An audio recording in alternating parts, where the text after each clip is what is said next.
or ko ɓoccitiɗo o ko won probléme mo daññomi pour wonde artiste hakkude ma e paraji ma min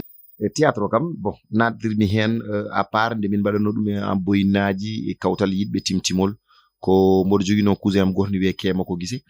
Kema ko dondunajo on ɗon o saaha mo jokkodirno e Ablaye Diallo en woni jouɓe théâtre ɓe ala waɗi temps goto o wi kam Aliou Guissé min mboɗo yiya aɗa joua théâtre mbiɗa andi kadi aɗa jogui talent e ko mbatta ko mais ɗo o ɓolo vraiment wawa nawdi inde ma ɗo foti ɗo yaade et qu'est-ce que je dois faire min hande mi anda passion ma beele jiɗɗa wadde ko ɗemɗe goɗɗe ɗe walla ko ɗemgal ma gadoroɗa wadirde walla mbimom aha kala lañƴo fana banggue muɗum min sago am vraiment kala ko mboɗo ummini yomi ummin ko am ko ha para mi yaɓana koko heddi alors min jewti hen o wi kam mami wadduma e Ablaye Diallo o waddimi e Ablaye Diallo o rokkimi numéro Ablaye Diallo jokkodirmi Ablaye Diallo wi kam on saha noon il fallait que mi ara Dakar c'est en 2006 mi ara Dakar mi ara chaise mabɓe Thiaroye Tali Diallo woni galle Bablay Samba Sito mi wawa présentade mi yewtude e mabɓe mi waɗa adhéré ɓe kalna mi sartuji ɗi ɓe kalna mi honɗo yaari ni natirmi e théâtre jaɓanten ko e nder théâtre uji woni wiyoɓe hakkude ma e Sadio ina jeeya e théâtre uji ɓurɗi teskinde e nder théâtre uji ma beele an sa joɗinoma sa miijama ko on mbiyata hakkude ma e Sadio série o Janfo woni holi on théâtre woni ɗo zowoton ɗo aɗa ɓorni kos jahon ha ɓooya Janfo no waɗa hen batte dewgal théâtre woni holi on batte an Sadio Sow non est ce que wadde on wona est ce que on ko théâtre série Bamal yahata less ok wona Sadio Sow ko oɗo la je pense que kanen non pas Sadio Sow parce que on moment wonno ko Nene Galle nani on théâtre Yacine nani on théâtre Endo Ba théâtre o min mbiyanno ɗum je pense que somi juumani bon alors on théâtre ko Nafi wiyete ko Nafi woni joom ɓandu o to min jadata aha joom aɗa jogui jaam ñalli haw mi anda Amadou Amadou wi aɗa jogui jaam ñalli aɗa wi mi anda aɗa jogui ɗon tan bon on ɗon ko wiyete ko Nafi Nafi kanumne je pense ko nden wonno premier ko théâtre et on théâtre mboɗo wawi wiide on ɗon adi théâtre amen moɓe mbiyata ɓoccitiɗo kon noon wona on woni théâtre mo baɗɗomi lancé o eyyi alhamdoulillahi noon par ce que neɗɗo kala ko wanma lancé aduna yetto Allah jettira ɗum no fewi on théâtre min juyimo Janfo o ko ni yaruno par ce que ko mino Endo Ba wonno Endo Ba min kawruno mi ala hay hunde Endo Ba kanum wi hayso woni no ndiyam mi yarata ɗum yalla ɓuɓon mo wallahi mi yalla ɓuɓon mo kanko ne Endo Ba ndeysan mbimi bon je vais essayer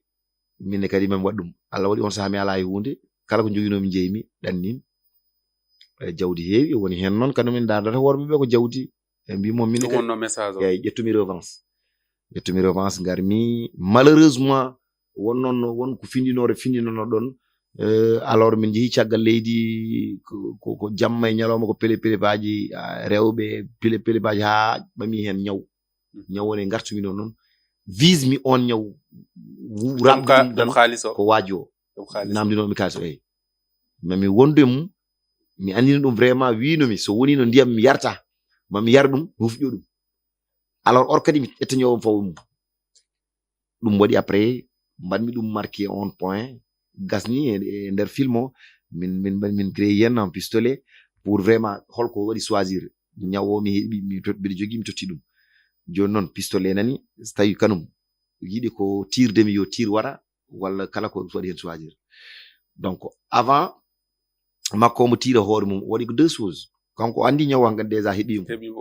vraiment ala eyyi donc o tirimi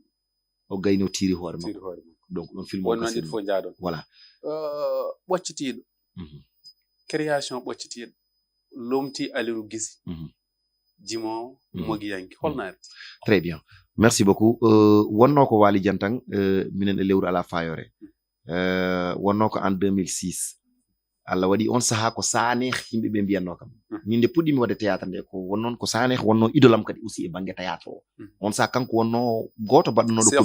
Cheikh Gueye voilà kanko goto wonno baɗannoɗo comédie wolof mo ganduɗa on mbannomi mum concentré o alors himɓe ne mbiya mi Sanekh ɓe mbiya Sanekh boyinaji par ce que gila nde mbiyanmami kawtal timtimol nde waji ɓe ne mbiya Sanekh après min jooɗi noon mi salmini Fatalla de passage o wi kam Guissé mbimom nam o wi kam aɗa jogui talent goto nana e ma ko création ma kadi min ji e ma vraiment ɗo woodi tan ko ƴewana hoore ma inde nde ganduɗa ɗum ɗo ko an jeeyi eyyi donc min vraiment ko ɗum ɗon wonno yiyannam min jooɗi min jewta min jooɗi par ce que min juyino jamma ni no beta yo mune min jooɗi min kaccoɗon min jewta min jewti hawde juuti mboɗo miijo par ce que nde mbiyami mboɗo waɗa théâtre nde mbiya mboɗo wona artiste nde hoore mum mi joguinoma caɗele wellitede on noon jinnaɓe jaɓano mi waɗa mo joguinoma wonoma en wiya Alpha Guissé nana Sadio Diourbel to jangguina mi salminimo de passage aussi on ɗon woni professeur hande gallamen ɗo on ɗon yinno komi jangga min goni e ɗum chaque jour somi fini somi wi ko théâtre jinmi somi yeehi mi jouyi jamma dingiral wuro to somi arti o fiyanmi ɓe kaɗa mi ñamde ɓe kaɗa mi yarde mi doga galle o balɗe ɗum fof ko yidde ko mbaɗami ko mi fiye hen mi haɗe hen ñamde mi haɗe hen yarde mi ɗomɗa hen mi tampa hen quoi ha mbaɗi mi sentir mi tampi ɗum ɗo min ko mboɗo yiɗi eyyi mboɗo rewi mboɗo jogo probléme uji mboɗo rewi mi fotta won himɓe won mbiyami ande ko ni a artani bamma